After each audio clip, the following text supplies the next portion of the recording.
ये मज़ेदार सी चटनी आप दही बड़ों के साथ और बहुत सारी रेसिपीज के साथ इस्तेमाल कर सकते हैं। तो इसे बनाना शुरू करते हैं।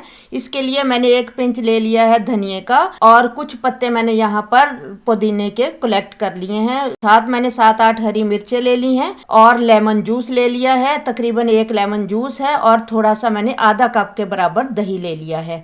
तो चले मिक्सी का जार लेते हैं और इसे ऐड करते हैं। सबसे पहले हम डालेंगे धनिया, धनिया के बाद हम साथ ही पुदीने के पत्ते डाल देंगे।